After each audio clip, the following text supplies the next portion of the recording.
Liner Notes. My name is David Bixler. Since the mid-2000s, pianist Adam Birnbaum has been one of the most in-demand sidemen in jazz, anchoring ensembles for Cécile McLorin Salvant, Wynton Marsalis, and the Vanguard Jazz Orchestra. But as a leader, he's charting a different course. His latest project, Preludes, takes on the monumental task of reimagining J.S. Bach's well-tempered clavier alongside bassist Matt Clohesy and percussionist Keita Ogawa. Today, join us as Adam breaks down the careful choices made in handling this historic body of work. Adam Birnbaum, welcome to Liner Notes. Good to see you this morning. Thank you. Good to be here. All right, I want to talk about your record. It's actually from a couple of years ago. Exciting record called Preludes.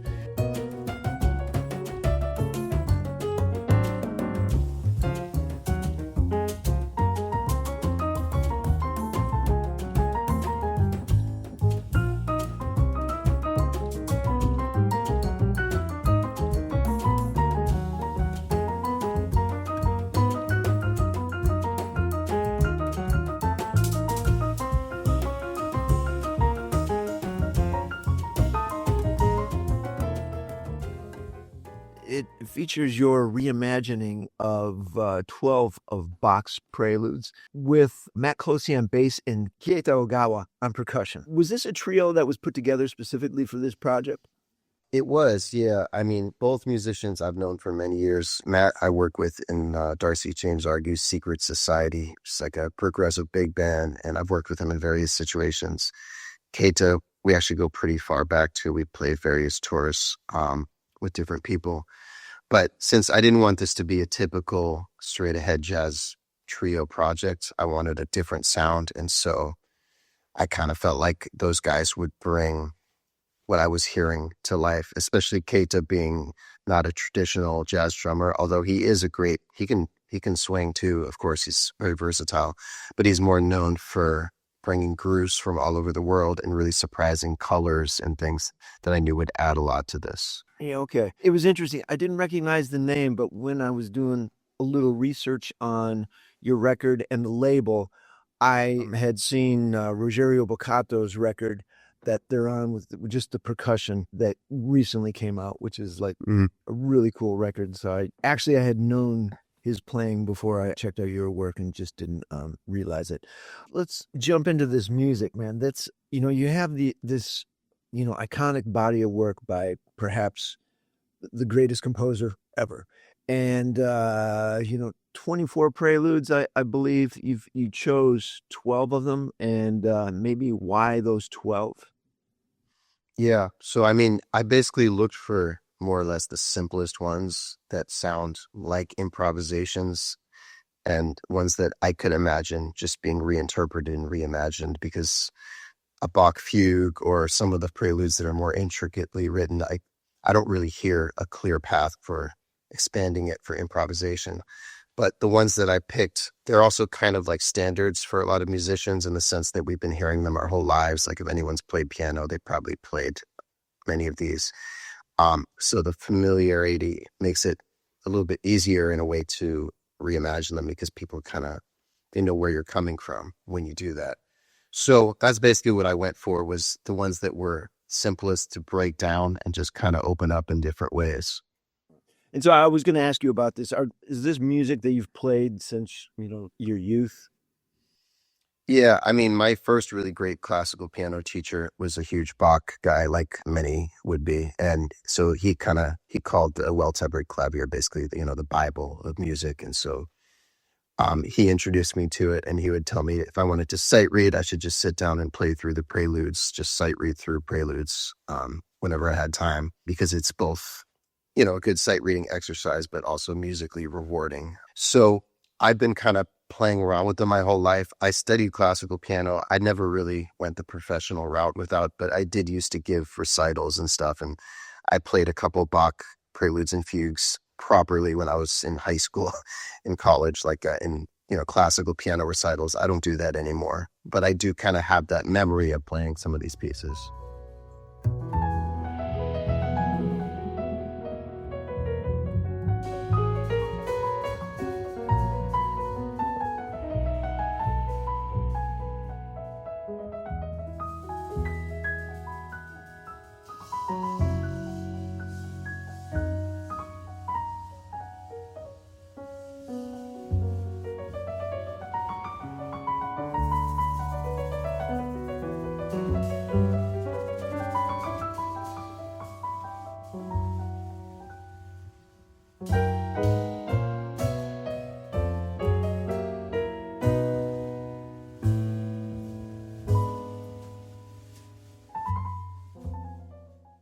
as one thinks about this music, you alluded to it, like you played it as you were younger, and you reinterpreted them. I think they can probably be performed as well as listened to on many different levels. When did you start thinking this is something I would like to do with this body of work? I mean, in a way, it's kind of been something percolating for a long time, because I started out playing the piano by ear at home, and we used to have different records on classical music, Motown, jazz, whatever. And I would just kind of pick out, I specifically remember picking out like a Beethoven symphony melody by ear when I was really young. So I don't know, I didn't really know that these were all different genres and that they had different categories of music that you had to associate them with. To me, it was all kind of the same. And so that kind of childlike exploration of just hearing something and just trying to figure out what it was, I was kind of wanted to come back to that, because the further along I got in my career, I found out, no, if you're going to play classical piano, you interpret it this way and you play it just properly, all the notes that are on the page. And, if you play jazz, you play jazz repertoire. So I always wanted to find a way to bridge the gap between the two, because I feel like we know that Bach was an improviser. We know that all composers really were improvisers, and unfortunately we don't have the recordings of their improvisations to back that up, but we have many written accounts of how brilliant they were. And to me, these preludes are often what sound like written down improvisations to me. I can imagine that if Bach were to sit down and come up with this, like the C major prelude is just an arpeggio, and then he takes that arpeggio and moves it around to different harmonic areas and kind of weaves it into this long thing. But I imagine he could sit down and do that with a different set of chords the next time and the next time. And, it was just, this was one particular version that got written down at one point in time. Right. You spoke of your first serious classical piano teacher as being a Bach fan. From him or from anyone else, has there been pushback? Like, I remember hearing that Bob Belden did a jazz version of Turandot, like with Lovano and Liebman and maybe Tim Higgins or something. And, I don't know if it's urban legend, but he got like phone calls from Italian opera fans saying like, you shouldn't mess with the Puccini, like anonymous phone calls. Maybe not to that extent, but, our people, think that this shouldn't be done to this, what some people would consider sacred music. Yeah, it's funny. I would almost say most classical musicians that I've played this for, or maybe I've just been fortunate to be around open-minded people, but most people are in the classical side are super into this. And in fact, most of the bookings we've had since the album came out have been at classical venues. Like we played the Bach Festival with the Milwaukee Symphony, and we played this Belvedere concert series, a chamber concert series in Virginia, places that normally have classical chamber groups. And in that setting, I think this really works well. Honestly, some jazz musicians may look at it on the other side and say, why are you playing Bach? And I have had a little bit of commentary like that. Like, in fact, I got a negative review in Downbeat, and the writer said, why would you do Bach as jazz? But that's basically, he went into it with that premise. And, I'm old enough to know not to waste energy on bad reviews. So I don't dwell on it. But it's funny to me that actually, in a way, the jazz community is less open-minded to this project in certain ways than the classical community, which you wouldn't think would be the case. That's interesting. I've always kind of thought that if Bach swung, he'd be the most killing change player that there was, or one of them. I mean, that seemed kind of weird, man. The other thing that's very evident in listening to the recording is that you moved these from are they all the preludes in 4 in general? Yeah, there's a few in 3. It's all in 4 or 3. So, but you move them to 5 to maybe 11, 7, and maybe how did that come about? And you alluded when we spoke before, you said that your wife, who's a classical pianist, you were driving her nuts as you were working one of these things out. Yeah, the D major. Yeah, it's where I dropped a beat.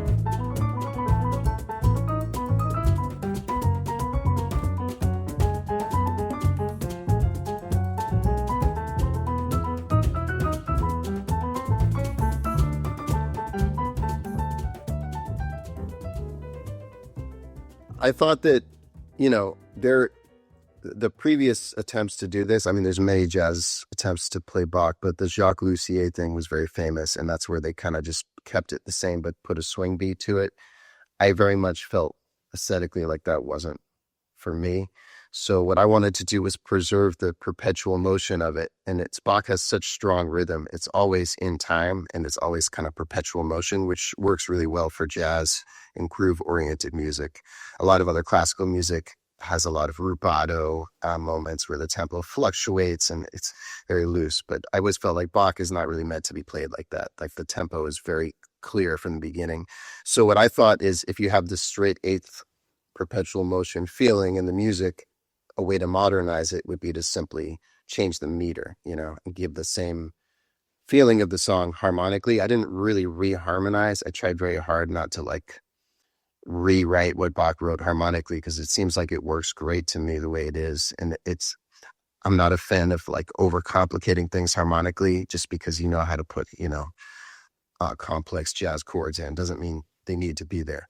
So for me, I made the rhythm the kind of thing that I modernized, I guess. And so by dropping a beat out here and there, I was able to take things that used to be in 4, put them in 7 or 11, like you said.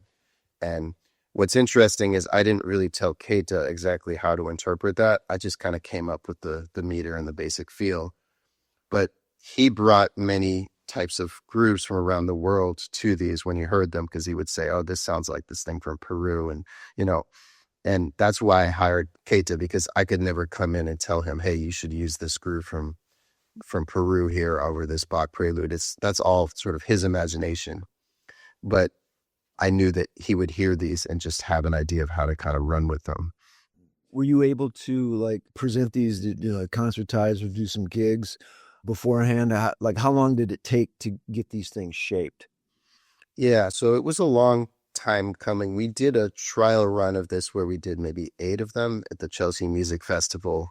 And I don't remember exactly when that was. That was kind of the seed for making it into an album, because it was very well received at this concert. And that was just one concert.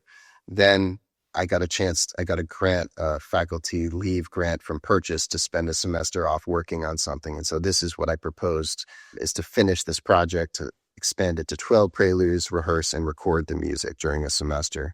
And so that's when we finalized it. Dates I'm really bad with right now. So that was 4 years ago, I think, 3 years ago.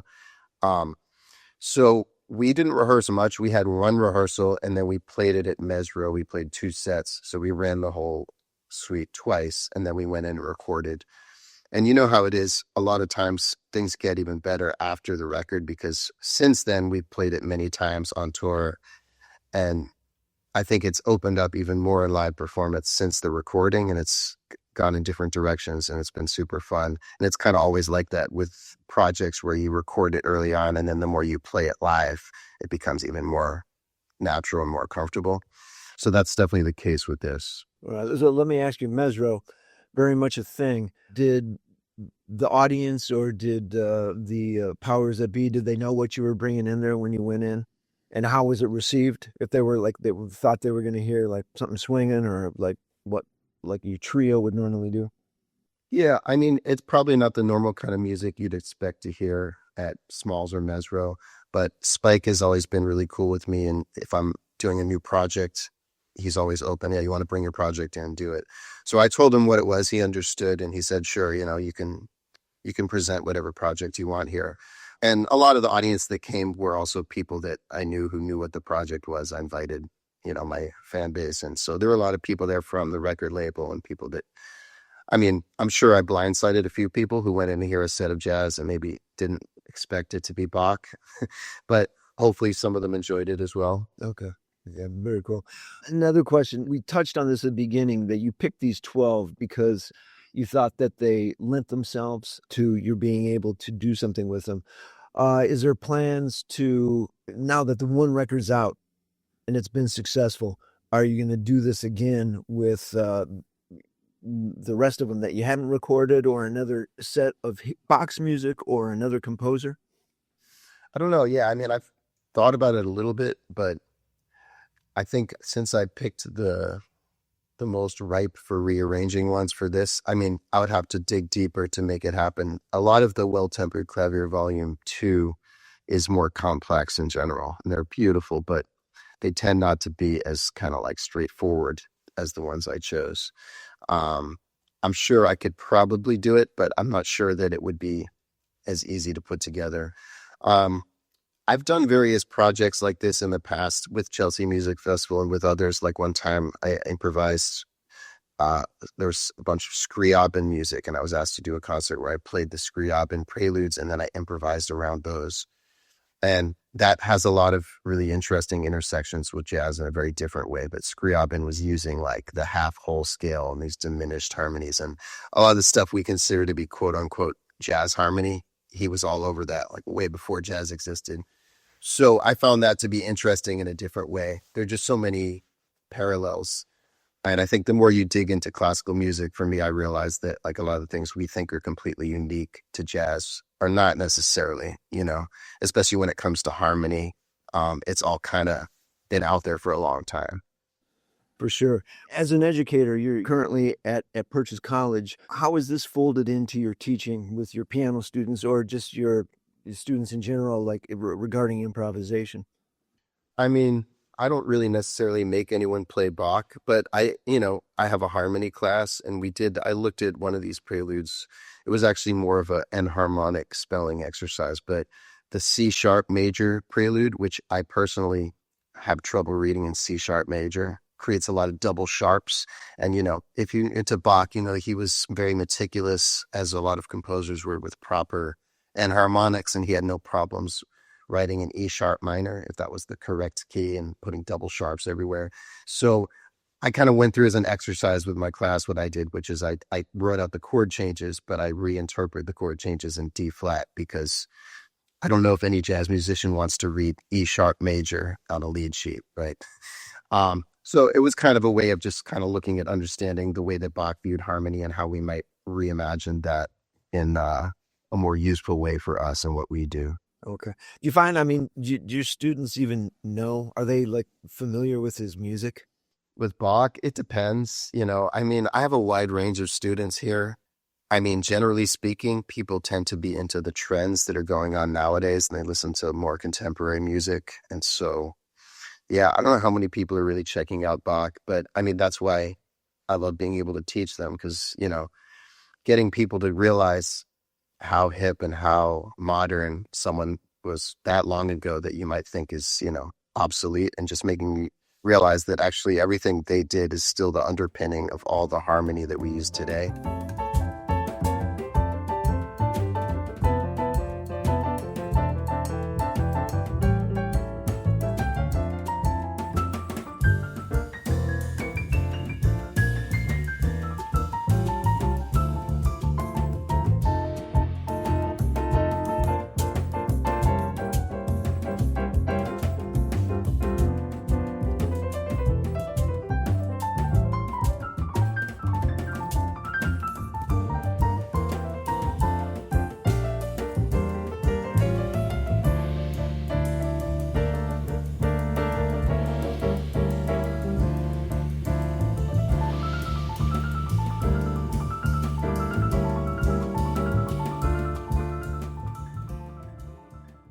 I feel really proud to get that point across, analyzing Bach chorales and just looking at the way he uses harmony. And, and it's interesting, if you write it out in a lead sheet format, there's really little difference between that and, the kind of harmonies we use in standards today.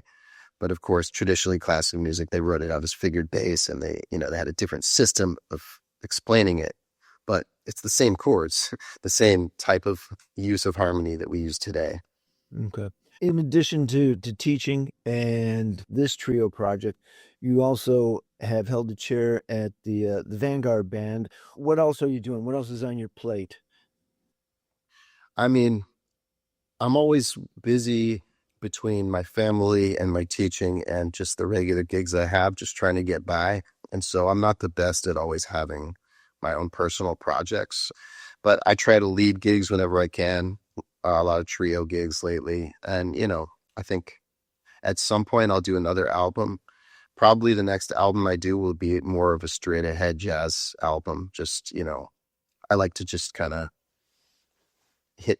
I like to be versatile, and I play a lot of different kinds of music. And that's one of the most exciting things, I think, in my career, is that I get to play super modern music with Darcy. And then, I get to play, stride piano with Wynton Marsalis sometimes. And I like being able to do all these different things. It makes me really feel whole. And I've always tried really hard not to dismiss a specific style. So if I do a project, I'll probably try to emphasize a different facet of my playing than what the Bach project emphasized. Do you have an idea what that is at this point?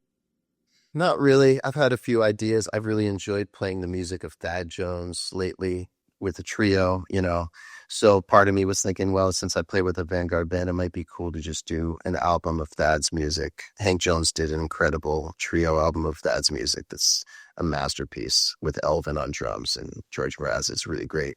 So I'm not sure if I should really step into that same terrain since he already did that. Yeah. So when you speak of your trio, do you have a like cats that you usually play with, or is it depends? Yeah, I mean, I've been kind of rotating lately, and just, it seems like, I guess it's kind of a trend of the times, just putting together different projects for different situations. And so, like, recently I did a gig at Mesro where I had Ben Wolf and Kenny Washington, and that was great. I used to use Al Foster before he passed, and that was always a special thing, just to get him to play with my group. But yeah, I have another thing coming up. I'm going to use Peter Washington and Kenny Washington at Mesro up in April, which is, I've never played with that particular rhythm section. So I'm just kind of like trying different stuff out. There's so many great musicians in New York. David Wong is a really good friend of mine. I played with him many times, played with him and Quincy Davis back in December at Mesro, and that was great. So yeah, kind of mixing and matching, honestly, just trying out different stuff. And it's just kind of the advantage of being in New York. There's just so many great musicians and everyone's so busy. It kind of works out that rather than have a steady band, a lot of times it makes more sense to just kind of get a gig, find out who's available. And then, there's always someone great that's going to step in and do it. Yeah. Before I let you go, maybe for listeners, you said you're going to be at Mesro in April? Yeah, I think it's with the 17th and the 18th, whatever that Friday and Saturday is. Okay, so check that out, people. And anything else coming up in the summer, early summer, late spring? Not as a leader, I can't really think of anything. I mean, of course, I'm at the Vanguard every Monday if I'm in town, so that's always something cool to come check out. I just got off a really grueling stretch of touring, but I'm mostly going to be in town coming up. Yeah, I hear you, man. Well, cool. Adam, thank you for your time. The record is Preludes. We look forward to Volume 2 or whatever's next. Take care, man. Great. Thanks a lot. Liner Notes is grateful for the support of Van Doren Reeds and Mouthpieces. Be sure and check out the Van Doren Advisory Studio in New York City for all your sound sculpting needs. Liner Notes is grateful for the support of Arlen's Good Beer in Bowling Green, Ohio. Engineered by Marco Mendoza. Visit his website at engineeredbymarco.com. The theme music is Hide, Seek, Find from my record Beatitude, out on Tiger Turn. Produced by David Bixler. Be sure and subscribe to Liner Notes wherever you find your podcasts. If you like what you hear, I ask that you consider supporting Liner Notes financially. You can do this by going to the Liner Notes tab at davidbixler.com. Thank you for your consideration.